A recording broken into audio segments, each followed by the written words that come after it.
ativos, né? Se fosse para explicar como escolher uma boa ação para comprar, qual seria o passo a passo?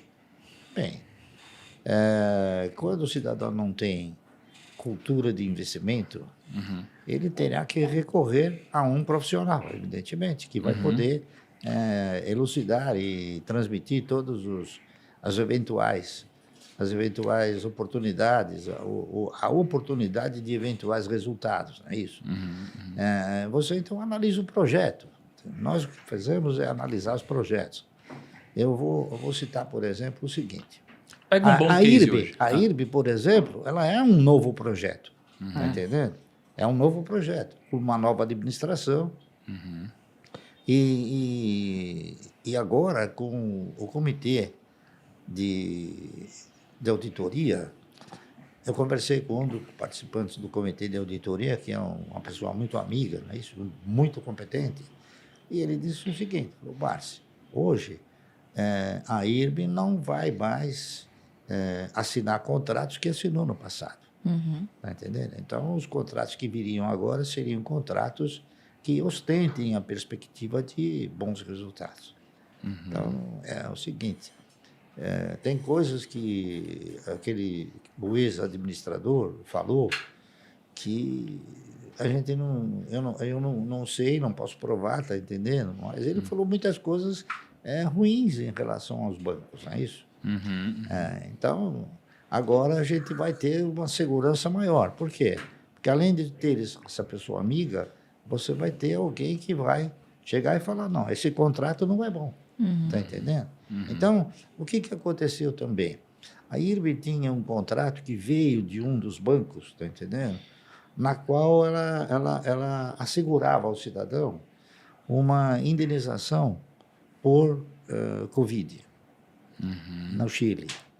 Então, quer dizer, durante o período de pandemia, isso se acentuou. Então, os sinistros eles foram evoluindo de uma forma bastante intensa. Então, eu acredito que isso não vai acontecer mais. Pode até haver uma outra pandemia, mas talvez eles não façam um novo contrato como fizeram no final, entendeu?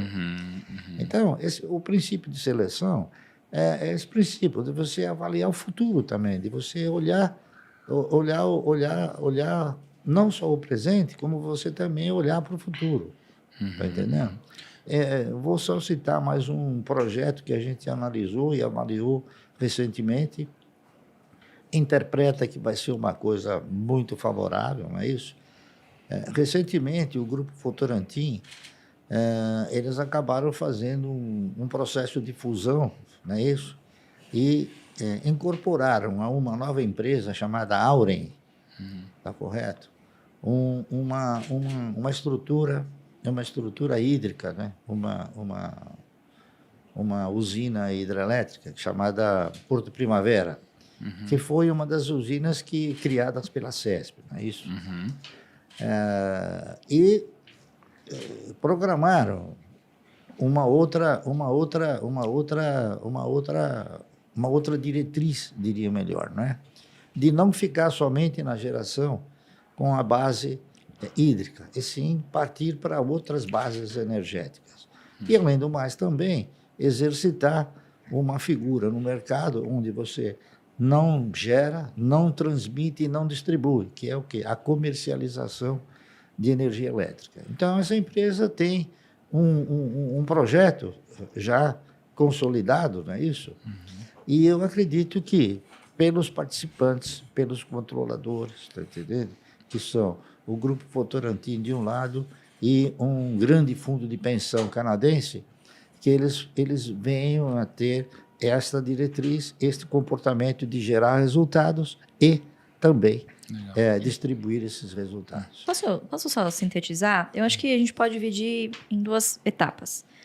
Tudo que o senhor falou aqui, né, faz parte de escolher boas empresas, que é diferente de escolher boas ações, num primeiro momento. Então, nas boas empresas, você foca primeiro em desbravar as qualidades, né, as variáveis qualitativas. Então, quem são os gestores, como funciona o projeto, para quem ela vende, né? Então, um teste para você saber se você está a par do que você tem na sua carteira é: escreva em um parágrafo o que as empresas da sua carteira vendem.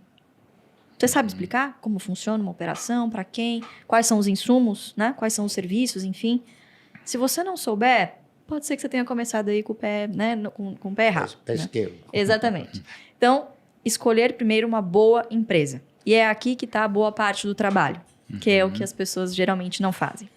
A segunda fase é você tentar interpretar através do preço se esta boa empresa é um bom investimento. De novo, como eu disse, depende do preço. De nada adianta você ter uma boa empresa na sua carteira se você pagou caro por ela.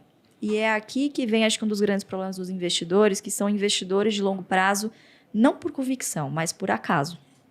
Ou papéis que comprou lá, pô, tava na moda, ou fulano, ciclano falou, corretora Abandona tal na recomendou. carteira, Não é nem isso. Ele comprou por algum motivo que nem ele sabe qual é. Provavelmente porque ele achou que, porque subiu muito, continuaria nessa trajetória. E aí, quando o papel acaba realizando, ele não continua esse projeto. Por quê? Porque ele não tem convicção, ele não sabe por que ele comprou. Então, o preço, ele importa em muito, e muitas vezes o longo prazo, sozinho, não corrige isso. Então, preço importa, né? E aí, como que a gente vai atrás de descobrir o preço dessas boas empresas? A gente foca em fluxo de caixa. Pagar dividendo no final do dia é a empresa ter a capacidade de tirar lá no final do trimestre o que ela vai investir, usar ali de CAPEX ou para adquirir outras empresas para parte do seu crescimento, certo? E a outra parte, ela remunera o capital do acionista, que está ali correndo risco, né? E vai estar lá de prontidão, provavelmente, se essa empresa precisar se capitalizar em algum momento. Então, investir em dividendos não exclui você investir em empresas que vão crescer. Tanto que o nosso filtro é de mínimo 6% apenas em dividendo. Você está fazendo apenas uma margem de segurança. O que vier de valorização é um bônus, é uma consequência de você ter colocado para dentro bons ativos a bons preços. Legal. E aí sim, que paguem bons dividendos, e aí a lição de casa, a disciplina e paciência de reinvestir esses dividendos.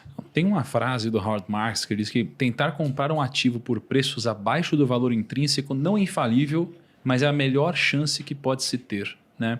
E eu lembro que quando a gente gravou um podcast, quando você veio lá no nosso escritório, você falou sobre uma inversão de uma lógica muito comum que as pessoas falam hoje. Que elas falam do PL. Preço sobre lucro. Né? Quanto menor, melhor. Aí você falou, não, mas e se a gente inverter e fizer o LP?